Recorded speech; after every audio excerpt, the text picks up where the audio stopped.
Hi guys, it's Tip of the Week Tuesday, and I'm here today to talk to you about the best things you can do when you're in early labor. Hi, I'm Hannah.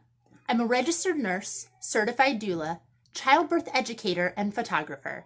I own Great Expectations Childbirth and Doula Services, and I'm here to empower you to discover the strength and the beauty of childbirth. Welcome to Tip of the Week Tuesday. We've all heard of those girls who get overexcited when their contractions first start happening. And they're texting all of their girlfriends and they're posting it all over social media, pulling out their contraction timer and getting going on timing those contractions and getting their exercises moving. I sure hope you have been practicing your exercises long before those first contractions hit. This is the exact opposite of what we should be doing in early labor. If you contact all of your friends and your family and let them know that you're having contractions, you know they're going to be touching base with you. What's going on? Can we have an update? Is baby here yet? And if you're facilitating all of that back and forth conversation, you're going to release a hormone called cortisol. Now, cortisol is a hormone that's in direct opposition to those sweet labor hormones that keep labor going. You don't want to do that. You know how they say a watched pot never boils? The same is true about labor. Secondly, don't pull out your contraction timer app too early. For one, it's exhausting to track contractions for hours and hours and hours. Secondly, the same thing could happen. If you were tracking your contractions and start to realize that they're spacing out even just a little bit, you could get frightened. What's going on? What's happening? Is my labor going to continue? Guess what? Here comes cortisol again. Direct opposition against those labor hormones. So if this is what we shouldn't do in early labor, then what should we do?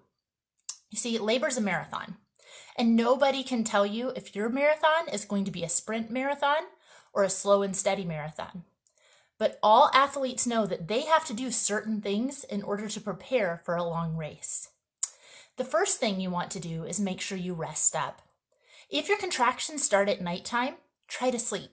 Now, I know this can be hard because it's really exciting now that contractions are finally happening regularly and baby's on his or her way. But most early labor contractions are light and moms can sleep through them. So if you can calm yourself down and get some sleep, that's perfect. If it's during the daytime, try to take a nap. The reality is the more of your energy you can conserve in the forefront, the more energy you'll have when it comes time to cross that finish line. Secondly, fuel up. If you can stomach it, eat small, frequent meals throughout the day. And most athletes will actually focus on carbohydrates. It's called carb loading because carbohydrates are our body's go-to source for quick energy.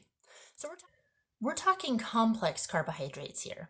Things like whole grains, legumes and beans, fruits, and even things like honey can give you the sugar that you need to have the energy that you need to make it to the end of the race. Stay hydrated. If you stay hydrated, it's going to keep those hormones moving through your body at their optimal levels and help keep your labor moving forward like it should. The last two things you want to do is gear up and warm up, and these kind of go hand in hand.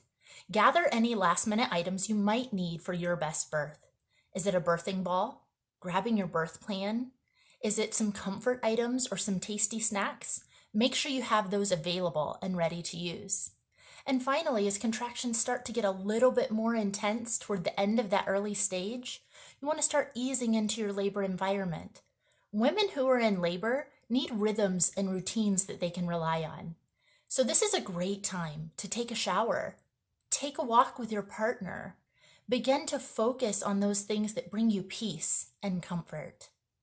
If you're able to rest up, fuel up, gear up, and warm up, your early labor will turn into a beautiful experience and you'll be able to finish the race with power, endurance, and delight.